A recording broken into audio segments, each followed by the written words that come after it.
బజార్లు నాశనం అయిపోవచ్చు ఒకవేళ జరిగితే, ఆర్ హాస్పిటల్స్ లో సర్వీసెస్ ఉండకపోవచ్చు, రైట్? కనుక అవగాహన అనేది దేశంలో, ఎందుకంటే మనం యుద్ధాలు ఇప్పుడు after all Hamas, Israel, Iran చూసారంటే వాళ్ళు ఎవరు రెడీగా ఉంటారు. ఇప్పుడు ఇజ్రాయెల్ దేశం మనం చూసుకుంటే ఉంది, వాళ్ళకి సగం మంది ఎప్పుడు రిజర్వ్ ఉంటారు. ఆర్డర్ చేసిన 24 అవర్స్ లో గబుగా ఆ, ఊళ్ళో ఎలక్ట్రీషియన్ పని చేస్తున్నాడు, గబుక్కుని యూనిఫామ్ వేసుకుంటాడు, తయారై వెళ్ళిపోతాడు ఇజ్రాయెల్కి. ఎందుకంటే వాళ్ళకి చిన్న దేశం, వాళ్ళకి సైన్యం తక్కువ ఉంది, వాళ్ళకి ఏంటంటే సైన్యం అవసరం కాబట్టి. అది yes sir. All state of preparedness, right? ఇప్పుడు మనం డ్రిల్ చేస్తున్నాం, మనకు అంత అవసరం లేదు, ఎందుకంటే మనకు వాలంటీర్ ఫోర్స్ ఎక్కువే ఉంది సైన్యానికి, రైట్? ఎస్ కానీ సార్. ప్రజానికానికి మనకు తెలవలసింది ఏంటి? ఇది మనం మాక్ డ్రిల్ ఎందుకు చేస్తున్నాం? ఇంతకుముందు మా చిన్నప్పుడు మా బాగా గుర్తు, 1940లో, అప్పుడు మేము పుట్టలేదు, 1950లో నేను పుట్టాను. మా తల్లిదండ్రులు చెప్పేవారు, మెడ్రాస్లో సైరన్ కూసిన వెంటనే లైట్లు ఆపేయటం, రైట్? ఎందుకంటే టార్గెట్ కనిపించకండి, రైట్? సో ఇలాంటి మాక్ డ్రిల్స్ గారు వెరీ ఇంపార్టెంట్. ఏంటి, ప్రతి పౌరుడికి తెలవాల్సింది ఏంటి? ఒక అటాక్ అంటే ఏం జరుగుతుంది, ఏమవుతుంది, దానివల్ల ఏ నష్టాలు జరుగుతాయి, నష్టం జరిగిన మనం చేయాల్సిన పని ఏంటి, తర్వాత అనుమానాస్పదలు, ఉన్న మనుషులు ఎవరైనా కొత్త వాళ్ళు తిరుగుతున్నారు. ఆఫ్టర్ ఆల్ టెర్రరిజం సక్సెస్ అవ్వాలంటే ఆ, ఇప్పుడు ఒకటేమో కన్వెన్షనల్ అటాక్, ఏమో మాక్ డ్రిల్స్, కన్వెన్షనల్ అటాక్ జరుగుతాయి.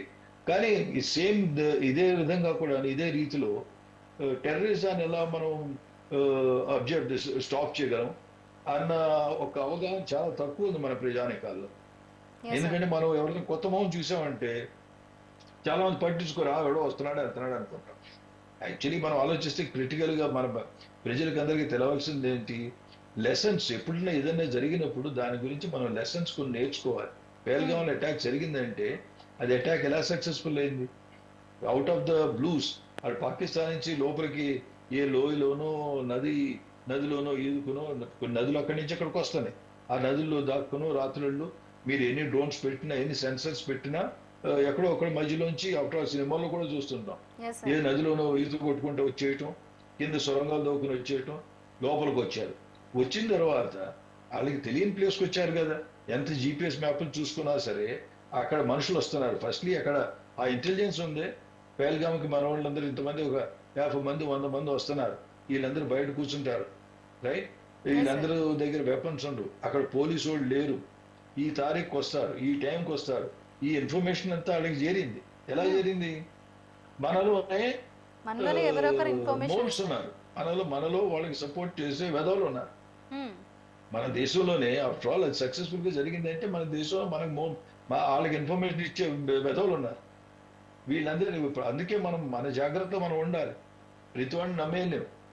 ఎప్పుడైనా అనుమానాస్పదం కొత్త మొహం కానీ, ఇప్పుడు మన కాలనీలు కొత్త మొహం కనిపిస్తే ఎవరన్నా అట్లీస్ట్ ఆగి, బాబు ఎవరు నువ్వు ఇక్కడ నుంచి తిరుగుతున్నావు, మా కాలనీ వాడు కాదే అన్న ఆ ఒక్క అవేకనింగ్, మనుషుల్లో మార్పు రావాలి, రైట్? Yes sir. ఎందుకంటే అంటిల్ దెన్, లేకపోతే టెర్రరిస్ట్ ఏముంది, వెళ్ళి ఎవరి దగ్గర ఇంట్లో ఉంటున్నాడు. ఆఫ్టర్ ఆల్ ఆ పెహల్గాం టెర్రరిస్ట్ ఖచ్చితంగా ఆ చుట్టుపక్కల గుల్మర్గ్ లో, పెహల్గాం లో ఎవరు ఇంట్లో ఉండే ఉన్నారు, వెంటనే వచ్చి కొట్టలేడు కదా.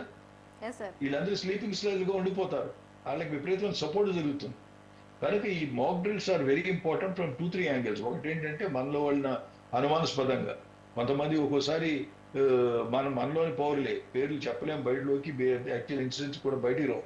కొంతమంది పౌరులు బయటికి వెళ్ళి చెప్తారు పోలీసుకి, సార్ ఇక్కడ నేను చూశాను, ఒక 6 కొత్త వాళ్ళు వచ్చారు, ప్రతిరోజు ఈ ఇంట్లోకి దిగుతున్నారు. ఇలాంటి సంఘటనలు జరిగినాయి యాక్చువల్. కనుక అలాంటి అవగాహన అందరికీ రావాలనే సదుద్దేశంతో భారతదేశం ఆర్డర్ చేసింది ఇది. మాక్ డ్రిల్స్ మనం సీరియస్ గా తీసుకోవాలి. ఎలా డ్రిల్ చేయాలి, ఫైర్ ఇంజిన్స్ ఏం చేయాలి, రైట్? ప్రతి మనిషికి అప్పుడు ఇప్పుడు ఫైర్ డిపార్ట్మెంట్ ఉందంటే మనం చూస్తాం జనరల్, ఒక్కోసారి మంచి అలర్ట్ గా ఉన్న ఫైర్ ఇంజిన్ అయితే వెంటనే స్టార్ట్ అవుతుంది. ఎవరైతే అలర్ట్ గా లేదు ఏమవుతుంది, అరగంట తర్వాత నెమ్మది. ఎందుకంటే గబుకిన డ్రైవర్ ఎక్కడికో వెళ్ళాడు. యాక్చువల్ ప్రకారం ఏంటి, రూల్ ప్రకారం ఫైర్ ఇంజిన్ ఎప్పుడైనా సరే డ్యూటీ మీద ఖచ్చితంగా మనిషి రెడీగా ఉండాలి. ఆర్డర్ వచ్చిన వెంటనే 2 minutes బయలుదేరాలి. కానీ ఒక్కోసారి ఏం జరుగుతుంది, ఫైర్ ఇంజిన్ వచ్చేటప్పుడు 2 గంటలు అయింది, 3 గంటలు. ఎందుకు పెట్టాలి? ఎందుకంటే మనలో ఆ డ్రైవర్ కానీ ఆ సిబ్బంది కానీ అలర్ట్ లేకపోవడం. ఆ అలర్ట్నెస్ ఇంపార్టెన్స్ తెలవాలి. అది జస్ట్ ఎగ్జాంపుల్ గా చెప్పాను మీకు. ఒక ఫైర్ ఇన్సిడెంట్, ఫైర్ యాక్సిడెంట్ అయితే, ఎస్ అలాగే హాస్పిటల్లో కూడాను ఎమర్జెన్సీ అటెండ్ అవ్వటం మనం చూస్తుంటాం. యాక్సిడెంట్ వచ్చింటాడు, ఆడు దెబ్బలు తిన్నవాడు ఉంటారు మనుషులు.